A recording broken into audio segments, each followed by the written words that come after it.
you're more influenced, or I say you are combining the culture of the Australian as well as the Japanese. So how does your client, especially the Australian clients, see this when you tell them that we are following a Japanese culture and it's a foreign, culture, and how you manage to convey your message and what you're doing to them?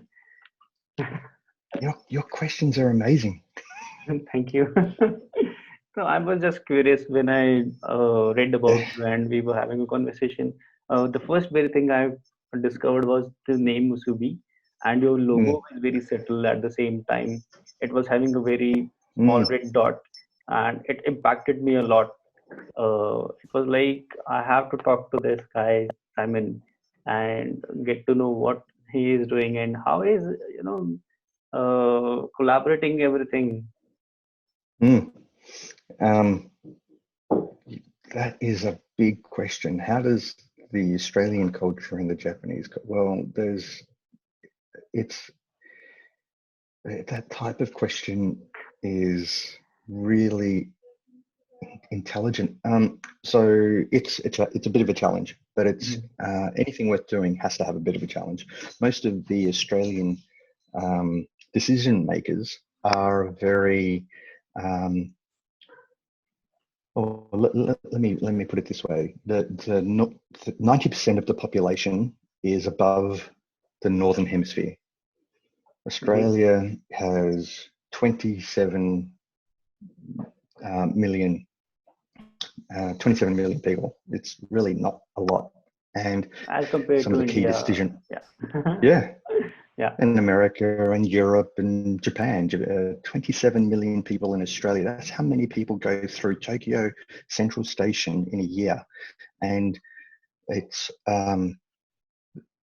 so we 27 million people and we have 2.5 kilometers of space on average Okay. based on the size of Australia. So we've got open spaces. We have um, our competitive forces are not as intense as Europe or America or other countries where there's a lot of greater population and which can um, support a lot of businesses, and all those businesses are fighting for relevance.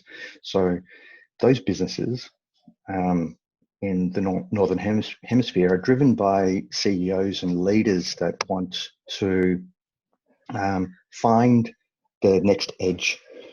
In Australia, they're a lot less focused on the edge. Um, so uh, the challenge is to change the conversation. That's the first challenge. The second conversation is then the second challenge is to change the conversation around uh, the um, the future of Australia. So COVID, as bad as it is, has forced a lot of Australian businesses to think differently. Their competitive force is with their employees. Um, as we are experiencing right here and now, is that we are having a conversation 10,000 kilometers away from each other. Uh, Yes. and we could easily, both of us, be working on a client Yes. Definitely. together. And Hmm. uh, and that's the same with big businesses. As there's a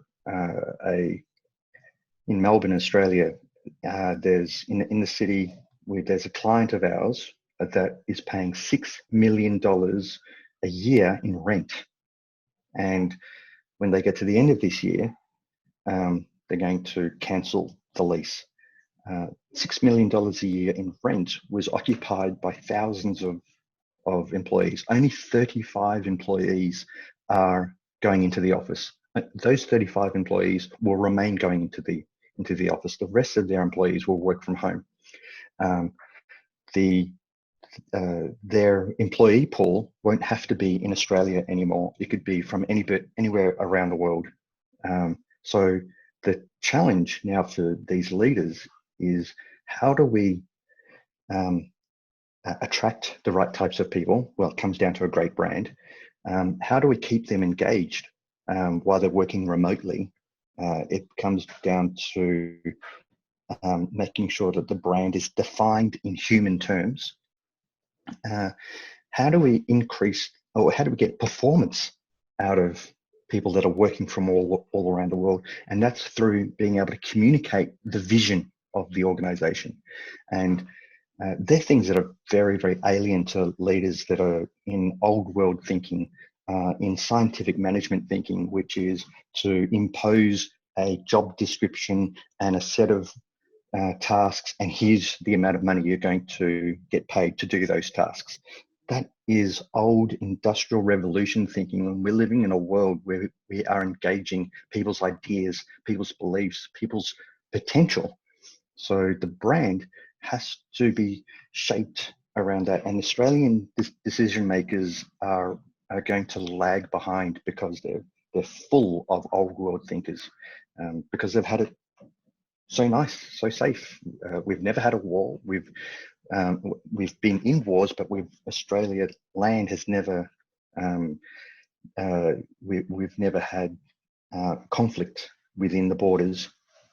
I mean, we have conflict between certain types of politics, but we are, and then we've got a generation where they've never experienced economic hardship, where but you have cultures like the Philippines and India and Pakistan and Bangladesh and America and Canada, where they've had each and every single generation can see economic hardship, see it on the street. You walk through, you can go to parts of San Francisco and LA or New York, and you see homeless people. You can walk through Manila, which so these are places I've been to, and you can see a big, gorgeous building and a slum right next to it, and we don't get to see that. So that awareness of the how sharp the world can be isn't as it's not stinging these decision makers. So we have to change the conversation in terms of what the future is going to be like over the next 5 years. So how, and so the Japanese approach is how do you wire all of these things together? And the Japanese, we'll turn to Shinto or wabi-sabi, which is old and new. And so how do you take the past of the organization in a new world? How do you take knowledge from people that have been working with an organization and how to relinquish that knowledge to new employees? We have a control mindset within Western businesses. This is our knowledge, you can't ever have it. Or if we give you some knowledge, it's only because of the task that you're employed to do. You have to jettison that and go, this is who we are.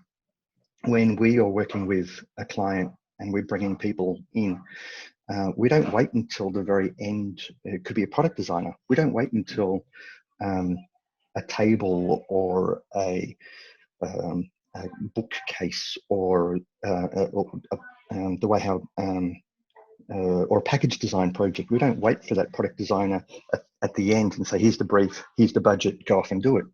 They're talking to the client from the very beginning. And we're exposing that designer to the client and to the world that client is in, because that means they can come up with bigger and better ideas. That's the Japanese way, and I'll give you an example with. Thanks for joining me. Let's wrap up the show, and if you have any questions, let me know.